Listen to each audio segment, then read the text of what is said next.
Hey, good morning, everyone. Today I'm going to talk about my situation here. Kind of different, driving today. I wanted to update you on what's going on. I don't know if you've seen any of my prior videos, but I'm getting ready to quit my job. I'll be quitting at the end of next month. I've had to start making some changes in my budget.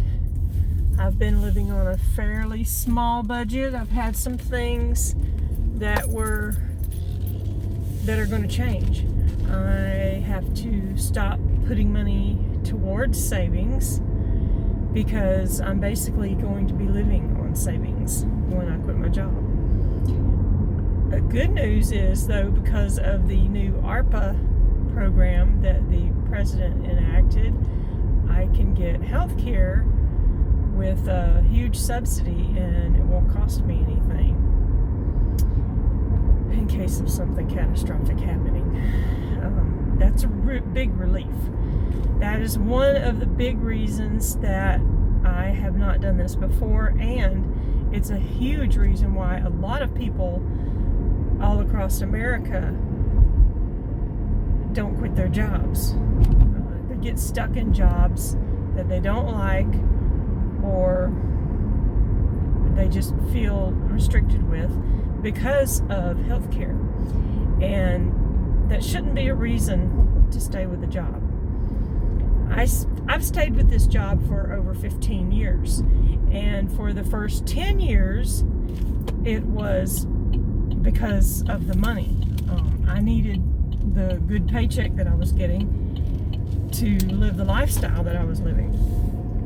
In the last 5 years, I have changed my mindset to more of a frugal lifestyle, living more instead of about things, living more about experiences and enjoying life.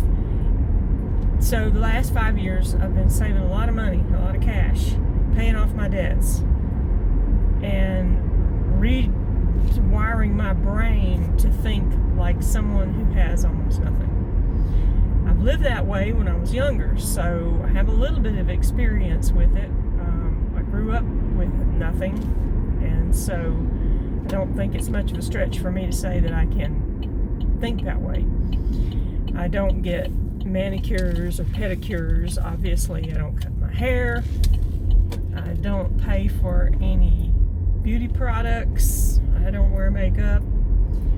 I don't have cable TV. I have a cheap telephone plan.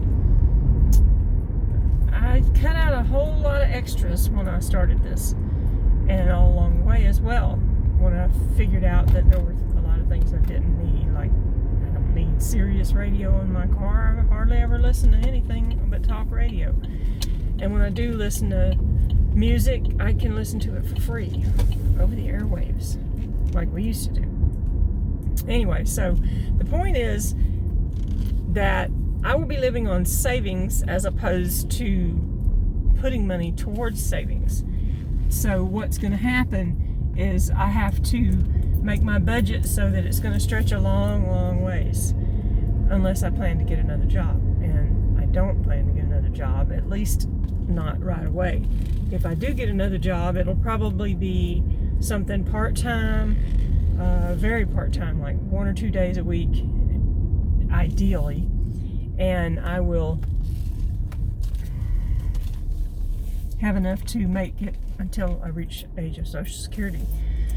I don't want to get into my 401k because it's a very small 401k, and it'll last me a long time if I only use it when I take my Social Security and just supplement my Social Security with that.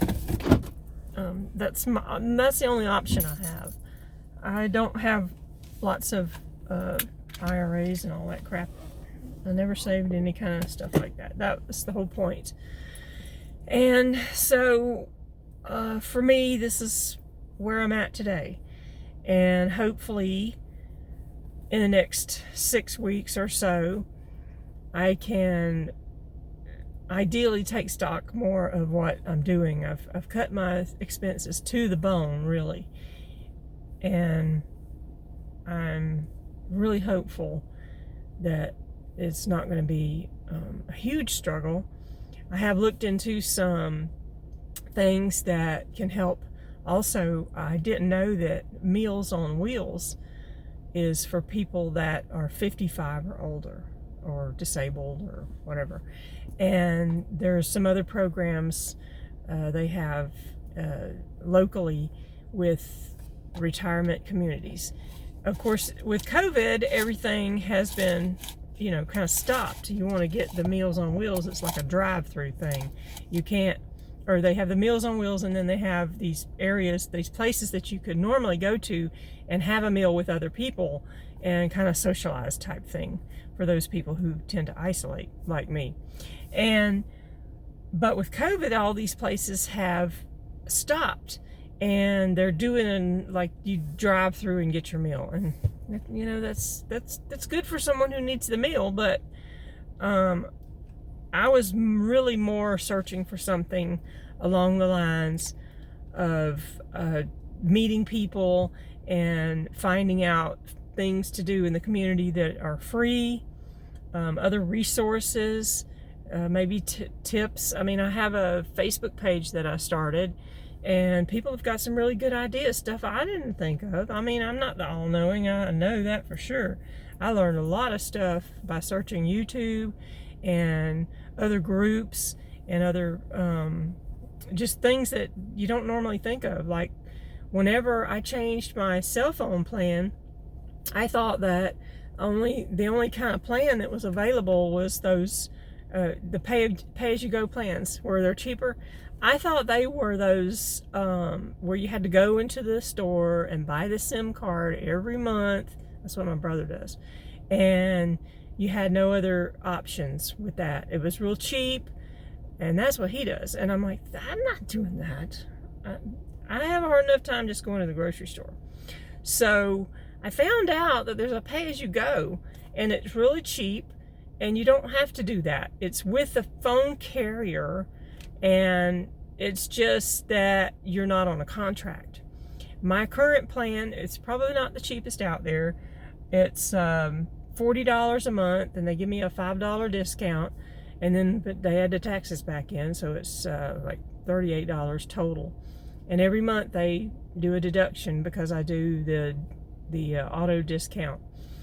Now, I can see if someone doesn't want anyone having access to their bank account, then they wouldn't want that option, and that's fine. Everyone has their thing, and there's only a couple of things that I actually allow to deduct from my bank account.